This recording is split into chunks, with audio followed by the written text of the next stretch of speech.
Kolluru వెలుమలలో best flat కోసం చూస్తున్నారా? రాధే స్కైని ఎంచుకోండి.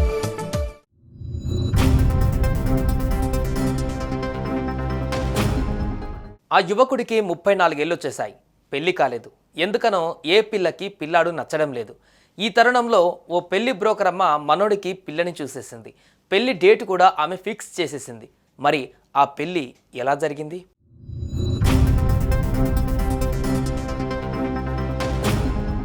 హిమాచల్ ప్రదేశ్ రాష్ట్రానికి చెందిన ఆ అబ్బాయికి 14 ఏళ్ల క్రితం నుంచి పెళ్లి ప్రయత్నాలు మొదలయ్యాయి. అదేమి దురదృష్టమో కానీ అప్పటి నుంచి కాళ్లకు బలపం కట్టుకొని తిరిగినా ఒక్కటంటే ఒక్క పెళ్లి సంబంధం కూడా సెట్ కాలేదు. ఇప్పుడు ఆ కుర్రాడికి 34 ఏళ్ళు వచ్చేసాయి. ఏజ్ 34 అయినా కూడా రూపురేఖలు మాత్రం కాస్తంత ముదురుగానే కనపడుతున్నా ఆ పిల్లాడు ఇక పెళ్లి మీద ఆశలు వదులుకున్నాడు. ఇంతలో ఉనా అనే ప్రాంతం నుంచి వచ్చిన మను అనే ఓ మహిళ పెళ్లి బ్రోకర్ అబ్బాయికి తమ ప్రాంతంలో ఓ మంచి అమ్మాయి ఉందంటూ కట్నాలేవి ఇవ్వలేరని, పెళ్లి కూడా మగపెళ్లి వారే చేయాలని, అమ్మాయి మాత్రం కుందనపు బొమ్మలా ఉంటుందని చెప్పుకోవచ్చింది. అబ్బాయిని ఆమె పూర్తిగా నచ్చినట్లుగా కూడా చెప్పేసింది. కొన్ని కారణాల వల్ల వచ్చే వారమే ఉన్న ముహూర్తంలో పెళ్లి చేసుకోవాలని షరతు పెట్టింది. దాంతోపాటు తన కమిషన్ 50,000 కూడా తక్షణం తన ఫోన్ పేకు పంపించాలంటూ ఆమె నిబంధన పెట్టేసింది.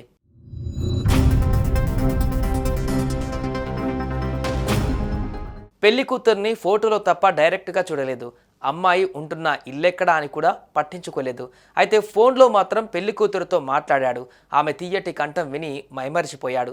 లేట్ అయితే ఈ పెళ్లి కూడా తప్పిపోతుందన్న భయంతో బ్రోకర్ అమ్మ చెప్పిన ముహూర్తానికే పెళ్లికి ఓకే చెప్పేసి పెళ్లికి ఏర్పాట్ల కోసం ఓ 2 లక్షల క్యాష్ ఇచ్చి అదే సమయంలో ఆమెకి ఇవ్వవలసిన 50,000 బ్రోకరేజ్ కూడా ఇచ్చేసి పెళ్లి పనుల్లో మునిగిపోయాడు మన పెళ్లి కాని ప్రసాద్.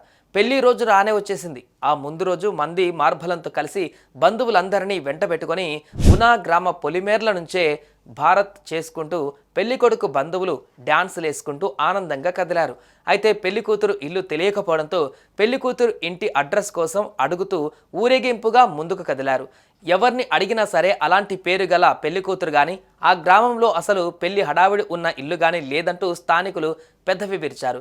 ఇది విని పెళ్లి కొడుకు దిమ్మ తిరిగిపోయింది. బంధువుల మైండ్ బ్లాంక్ అయిపోయింది. తాము మోసపోయినట్లుగా గ్రహించారు. ఆ వెంటనే మను అనే ఆ పెళ్లిళ్ల బ్రోకర్ అమ్మను పట్టుకొని తీసుకువెళ్లి పోలీస్ స్టేషన్లో కూర్చోబెట్టారు.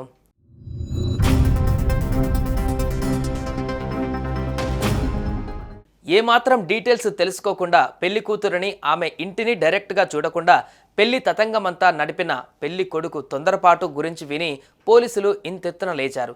పెళ్లిలో పాల్గొనేందుకు ఎక్కడెక్కడో ఊర్ల నుంచి పెళ్లి కొడుకుతో పాటు వచ్చిన బంధువులు మనోడిని నానా చివాట్లు పెట్టారు. చివరికి ఈ డూప్లికేట్ పెళ్లి కోసమైన మొత్తం ఖర్చు 5 లక్షల రూపాయలు ఇస్తే బ్రోకర్ అమ్మను విడిచిపెట్టేటట్టు, లేదంటే చేతులకు బేడీలేసి లోపలేసేటట్టు పోలీసులకి, అబ్బాయి కుటుంబ సభ్యులకి బ్రోకర్ అమ్మకి మధ్య ఒప్పందం కుదిరింది. దీంతో ఈ డూప్లికేట్ పెళ్లి తతంగానికి ఎండ్ కట్టు పడింది. అందుకే పెళ్లి విషయంలో అటేడు తరాలు ఇటేడు తరాలు చరిత్రను చూడాలని పెద్దలనేవారు.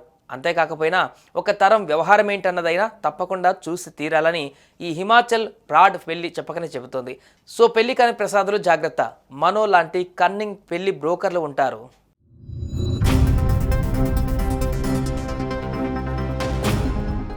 సుమన్ టీవీలో మీ పర్సనల్ అండ్ బిజినెస్ ప్రమోషన్స్ కోసం కింది నెంబర్కి కాంటాక్ట్ చేయండి.